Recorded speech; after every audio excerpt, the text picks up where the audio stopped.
Ele falou o seguinte: Felipe, você foi um dos primeiros que compilaram as obras e pensamentos de Olavo de Carvalho. Sempre tem uma dessa. Aí ele pergunta aqui, como você vê todo o conteúdo dele no momento atual? Ele deveria ter maneirado? Bom, às vezes é difícil resumir aqui tudo que aconteceu, são muitos anos e uma obra muito, muito vasta e uma mudança de comportamento, principalmente ali, depois da publicação do livro que eu organizei. Eu contei boa parte dessa história, daquilo que aconteceu depois, num artigo que está publicado em O Antagonista. Tem muita gente que até pergunta isso, não leu esse artigo. Esse artigo é de 2020, quer dizer, já está fazendo 5 anos, cujo título é Breve História do Bolsolavismo. Então conta como a família Bolsonaro foi se aproximando do Olavo e tal, e como aquela aproximação foi gerando uma aliança política na prática depois da publicação do livro, O Mínimo que Você Precisa Saber para Não Ser um Idiota, que não tem absolutamente nada a ver com o Bolsonaro. Então há uma grande confusão no Brasil, e como no Brasil as pessoas querem fazer associações rasteiras, simplistas, o debate público ele é todo feito de narrativas sintéticas que eliminam as nuances, é muito difícil para as pessoas enxergarem várias camadas na obra, na história de um intelectual que teve tantas posições ao longo do tempo.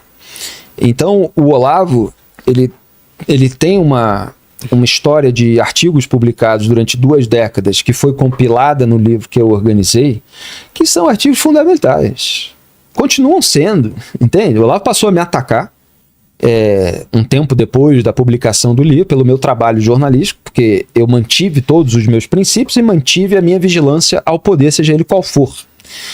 Ele se aliou ao Bolsonaro, mas eu continuei tendo a postura jornalística, que exigia vigiar o poder e que era aquilo que ele próprio defendia em relação ao trabalho dele anos antes. Mas depois eu chego aí. Então, essas 2 décadas de trabalho compilado em O Mínimo que Você Precisa Saber para Não Ser um Idiota renderam artigos extraordinários. É óbvio que assim, é um livro de mais de 600 páginas, claro, tudo catalogado, assim, organizado por mim. Eu li mais de 2.000 artigos, eu organizei em capítulos, eu fiz ali de uma maneira que a pessoa tivesse uma escalada intelectual, vamos dizer assim. Então, começando pelas questões da juventude, algumas das quais foram abordadas aqui na nossa conversa, porque eu fiz questão que o primeiro artigo fosse um imbecil coletivo, que é justamente sobre adesão à patota. Então é o jovem que quer se integrar ali na turminha e vai adquirindo os vícios, etc., e vai formando um imbecil coletivo. Então você tem uma parte do livro, uma seção do livro, que é sobre juventude, aí depois fala de questões sociais, culturais, políticas, intelectuais, mas passa ali no começo também por formação da personalidade. Então tem um capítulo de vocação, tem um capítulo de conhecimento especificamente, enfim, você vai formando uma escadinha até chegar numa parte mais avançada. Essa obra, repito, ela tem mais de 600 páginas, claro que você pode ter uma eventual discordância aqui e ali, mas essa obra é imensamente meritória. E o que acontece que é curioso em relação à vida e à obra do Olavo? É que, por falar muitas verdades sobre o campo da esquerda, e vamos dizer assim, na raiz, antes de muita gente, ele sempre foi muito atacado pela esquerda. E em geral, durante aquela época, antes de Bolsonaro, em geral de uma maneira injusta, de uma maneira histérica, de uma maneira que reduzia a obra dele a uma caricatura, etc., quando não é, quando você vai ler ali a obra dele escrita e tem ali um caminho de conhecimento importante e principalmente de introdução de autores no Brasil, que são autores estrangeiros muito importantes, intelectuais, filósofos, que ele trouxe ao conhecimento, que acabaram sendo publicados por editoras alinhadas e que acabaram furando um pouco o cerco do mercado editorial, também muito dominado, assim como o show business e o mercado da comunicação, pela esquerda. Então, assim, como um jornalista que conhecia a obra do Olavo como leitor, e já estava vendo Essa foi um pouco longa, né? Por isso que eu acabo me estendendo, porque para responder tudo, enfim, isso vai demandar livros meus, inclusive. Mas assim, eu tinha lido a obra do Olavo, eu sabia o que ele tinha contribuído para o debate público, e eu estava começando a ver outros colunistas, vários dos quais se alinharam até ao bolsonarismo, atualmente, naquela época não, que estavam copiando elementos da obra do Olavo. E quando você lê as referências, né, quando você sabe de onde veio algo, você identifica muito facilmente, né? E sem dar crédito, etc. Então quando eu usava alguma coisa que o Olavo falava, eu falava, principalmente naquela época ali, porque ele estava atuante, ele estava vivo, ele estava escrevendo, e ele tinha fornecido diversos conceitos que são importantes, que a gente utiliza até hoje. Então eu considerava honesto, intelectualmente honesto, e até quase que uma obrigação intelectual de alguém que acompanha uma trajetória anterior. Se aquela obra daquele autor tão relevante naquele momento não está organizado, você ajudar a organizar primeiro para falar assim, olha, isso aqui foi feito antes de mim. Então vamos daqui, né? Porque você ficar roubando sem dizer de onde você tirou é muito mais desonesto, né? Então foi, o Olavo fez isso aqui, ele definiu determinados conceitos, ele mostrou certos procedimentos da esquerda que merecem crítica, ele trouxe determinados autores e tal. Você tem um mapinha aí para você ter o mínimo mesmo, para não ser manipulado, pelo menos por aquelas pessoas que naquele momento tinham os meios de ação, tanto políticos, quanto acadêmicos, quanto culturais, né, de uma maneira geral. Midiáticos, etc. Então eu me achei na obrigação de fazer aquilo, porque eu me achava capaz de organizar aquela obra e porque eu li alguns artigos, por exemplo, Vocações e Equívocos, que é sobre vocação, o imbecil coletivo, mas alguns outros que eu ficava com vontade de mostrar para as pessoas próximas. Você tem que ler isso, cara, porque tem algumas coisas que a gente vive no dia a dia e que o Olavo estava descrevendo, ao contrário de vários colunistas de jornal que não estavam, né? Que eram importantes para a formação da personalidade. Assim, eu falar isso, cara, o ativista de esquerda, ele vai fazer uma associação, ele vai pegar as piores coisas que o Olavo falou na vida e fazer uma associação. Então você é um lunático, você é um olavista, você é isso, você acredita em então no negócio da Pepsi e não sei o que, o do dente, papapá, cara, os artigos do Mini não são sobre essas coisas, né? Então são artigos importantes sobre debate político e sobre alguns aspectos da vida social e cultural de um país. Então, esse livro foi publicado, eu consegui, porque o Carlos Andreasa era o editor da Record, na época era o maior grupo editorial do Brasil, meu amigo, desde a adolescência. E eu já estava fazendo alguns trabalhos para a Record, falei, tô com uma entrada na maior editora do Brasil, conheço a obra do Olavo, o Olavo está sendo publicado por editoras menores, já tem colunistas copiando, a gente, para falar da esquerda, vai ter que usar alguns conceitos que o Olavo publicou, está na hora de organizar esse livro aqui, e apresentei um projeto. E eu consegui que a Record autorizasse a publicação do livro do Olavo. Quer dizer, eu apresentei para o Andreasa falou que tinha que consultar o presidente da Record naquele momento, que estava vivo, que era o Sérgio Machado, para ver se não tinha nenhum problema pessoal e tal, de publicar o Olavo, qualquer coisa nesse sentido. Ele deu ok. Aí eu mandei um e-mail, eu não tinha o contato direto do Olavo, eu nunca encontrei pessoalmente o Olavo. O Olavo morava nos Estados Unidos, eu nunca tinha ido lá, não conhecia pessoalmente o Olavo. Eu era simplesmente leitor, como lia um monte de outras obras. Aliás, eu sempre falo, o Diogo Mainardi, se ele não tivesse organizado a própria obra dele de artigos publicados na imprensa, eu teria organizado. Mas ele já tinha feito a primeira antologia, que foi a Tapas e Pontapés, que é maravilhosa. Assim como fez depois o Lula Minha Anta, maravilhosa essa antologia também. Se ele não tivesse, porque eu lia todas as colunas, todos os artigos do Mainardi, assim como lia um monte de outros autores, né? Quando eu falava no começo da carreira e tal, aí a pessoa associa só a quê? Imagina, eu li todos os cronistas da história do Brasil, tem os livros de todos, sabe, de Rubem Braga, João do Rio, passando por um monte de gente, Stanislau Pontes Preta, né? Então, enfim, é porque tudo é reduzido na internet. E aí, voltando. Então, mandei e-mail e tal, o Olavo adorou a ideia de ser publicado, né, por alguém que estava estudando a obra dele, pela maior editora do Brasil naquele momento, me mandou um e-mail super feliz. Ele naquela época estava fazendo lá o curso online de filosofia, ele fez a aula do dia para falar com maior alegria, assim, de um leitor que tinha mandado projeto e tal, não sei o quê, e falando para os alunos lá do curso da importância de absorver as obras das pessoas que vieram antes da gente e explicá-las para as pessoas que estão vindo agora, que estão chegando agora. E eu concordo com tudo isso tudo é importante de se fazer, né? E eu busco fazer isso com um monte de outros autores. Eu simplesmente não compilei a obra deles porque não foi a oportunidade, porque as obras já estão compiladas por outros autores. A obra que estava bagunçada, dispersa, era do Olavo. E era uma obra dissonante no debate público brasileiro, tida como maldita, etc. Mas aí o que aconteceu depois? Aliás, antes de dizer o que aconteceu depois, só rapidamente, vocês podem encontrar no YouTube a entrevista do Olavo em 1996 para o Pedro Bial.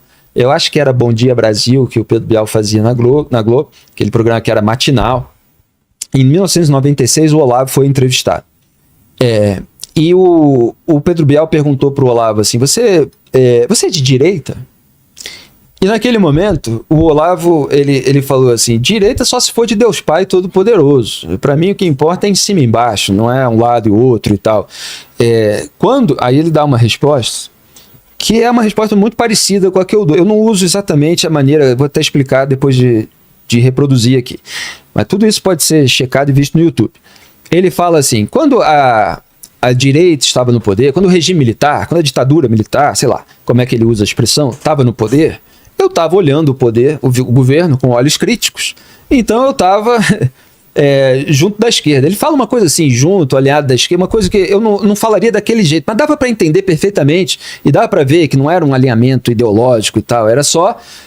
eu estava no grupo dos que olhavam com olhos críticos, cada um do seu jeito, né? Mas ele fala assim, né? Então, o regime militar estava no poder, eu estava do lado da esquerda olhando com olhos críticos. Agora que a esquerda está no poder, eu estou do lado da direita olhando com olhos críticos. Que é o normal, é a postura do intelectual, do jornalista. Claro. Do jornalista. Você olha o poder com olhos críticos, você olha o governo de turno com olhos críticos. Então, esse era o Olavo, jornalista e intelectual. Certo? E essa é a minha posição como jornalista. Eu não falo assim, estou do lado da direita ou do lado da esquerda. Eu falo, eu estou vigiando o poder, seja ele qual for, de direita ou de esquerda. Isso é a expressão, ele usou de improviso lá, eu entendo perfeitamente a essência do que ele disse e concordo. E aí o Pedro Bial pergunta, e depois até muitas vezes o Olavo ironizava essa pergunta e tal, porque o Pedro Bial fala assim, mas assim, também se for olhar, uma função de entrevistador, né? Ele fala, mas a esquerda está no poder? Como quem fica surpreendido, porque veja, era 1996. O Lula, ele ganhou a eleição de 2002, ele só subiu ao poder em 2003. Então a gente está falando de 7 anos antes de começar o primeiro mandato do Lula, certo? A gente está falando de governo Fernando Henrique Cardoso, né? Collor empichado em 1992, depois veio, enfim, ficou Itamar, veio Fernando Henrique, e ele falou, a esquerda está no poder. Aí o Pedro Bial teve essa pergunta, mas a esquerda está no poder? Ele falou, claro. E aí ele falou outra coisa que era muito importante, que o Olavo falava sempre, que é outro bom legado, que é o seguinte, não, a gente vê que a esquerda está no poder pelo que acontece na academia, pelo que acontece nas universidades, porque a esquerda já tomou as universidades, pelo que acontece na mídia, a esquerda já tomou a mídia, parte do show business já está com a esquerda, enfim, ele dá uma explicação, não me lembro agora, mas vocês podem conferir exatamente nas palavras dele. Então, quer dizer, quando você domina a cultura, a consequência depois é o poder político.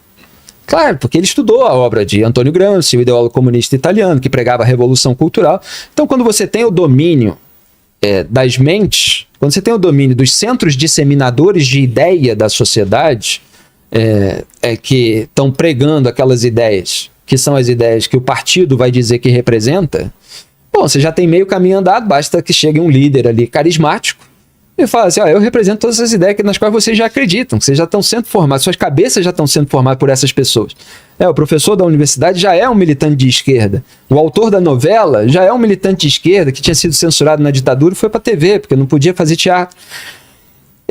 Então as pessoas já começavam a pensar de acordo com o partidão. Essa é a doutrina de Antônio Gramsci. Então ele falou isso.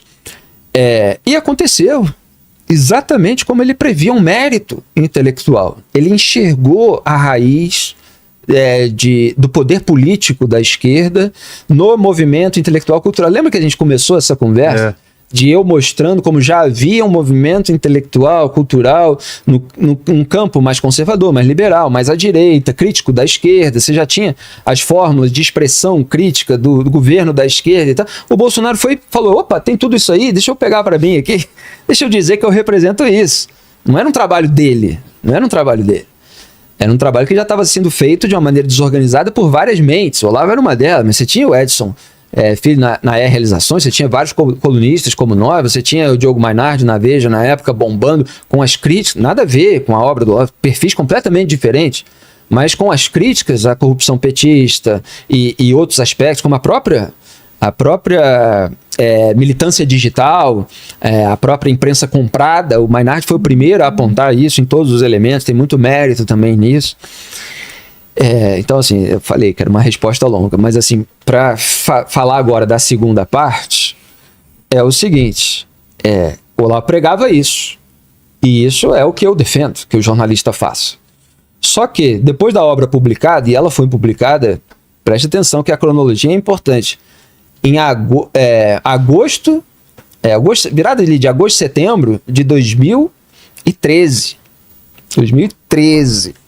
Quer dizer, ainda pegou, por uma coincidência, porque eu comecei a organizar o livro antes, a comoção nacional após as jornadas de junho de 2013, com aquelas manifestações de rua que no início eram mais à esquerda e depois foram acabando instigando o movimento anticorrupção, que depois tomaria as ruas em 2014 contra o governo Dilma Rousseff e tal. Então era um momento de muita turbulência e o livro caiu ali, se tornou um best-seller tremendo.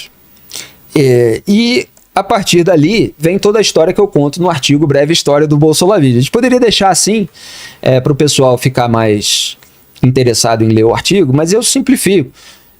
O Olavo começou a defender certas candidaturas no campo à direita. Então, assim, ele começou a adotar uma postura mais de ativismo político. Então, primeiro ele defendeu lá a Denise Abreu, que era uma candidata, de oposição aos governos do PT na eleição de 2014.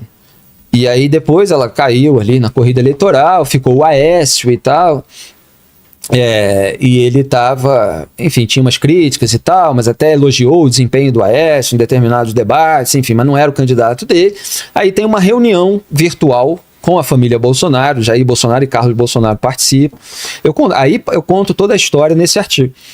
E aí eles falam sobre a candidatura, sobre unir forças nesse campo, e aí ele começa a falar sobre a importância da formação de uma militância e tal.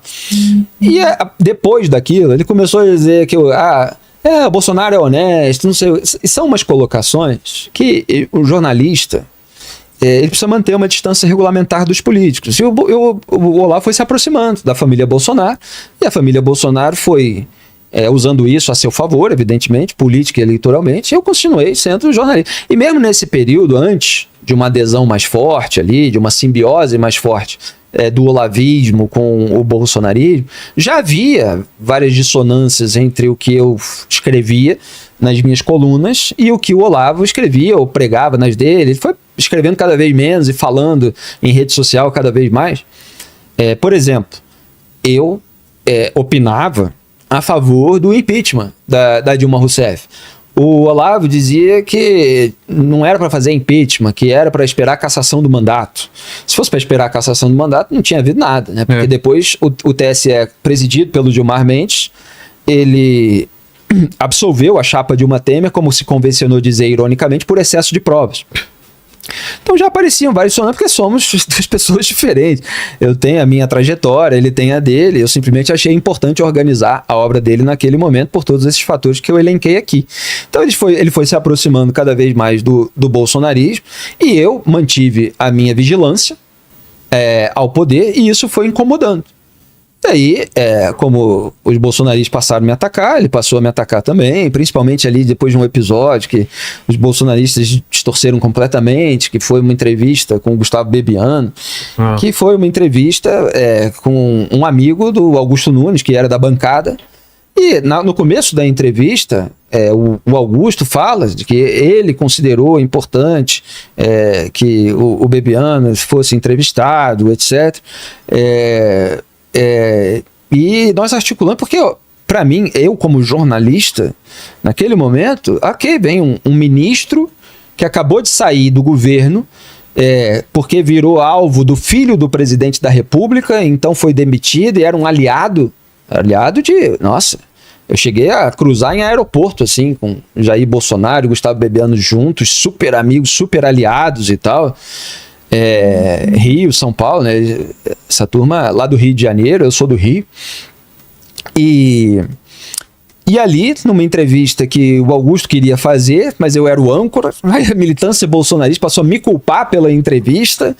Uma coisa completamente pirada. Eu, como jornalista, vou entrevistar um ministro que acaba de sair, quer dar uma entrevista no meu programa. Pô, se um ministro do PT quer dar uma entrevista, acabou de sair, brigou com o Lula, vai dar uma entrevista, vou trazer aqui no meu... Você entrevista aqui todo mundo.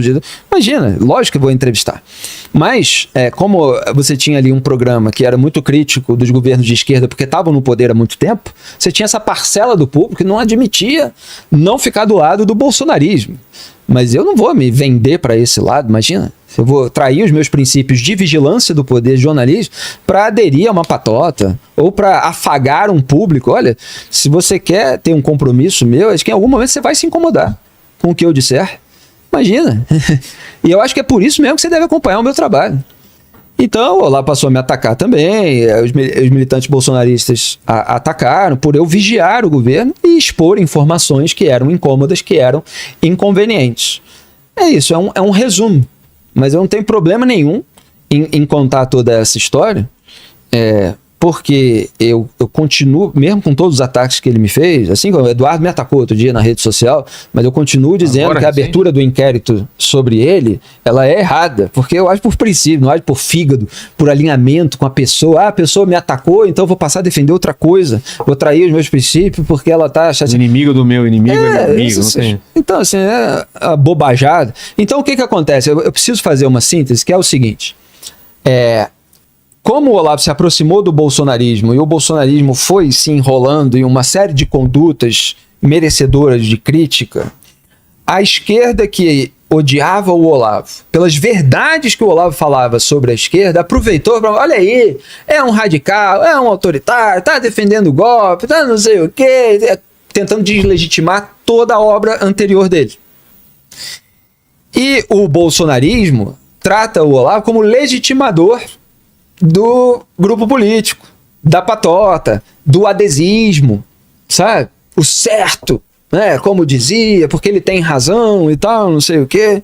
É você aderir, você ficar contra, senão você não entendeu a obra, essas coisas que o Olavo estimulou, inclusive, nesse período de maior militância. Então, é complicado para mentes binárias entenderem esses aspectos diferentes. Você desculpa eu me estender, porque não dá para eu falar dessas coisas de uma maneira muito, muito objetiva.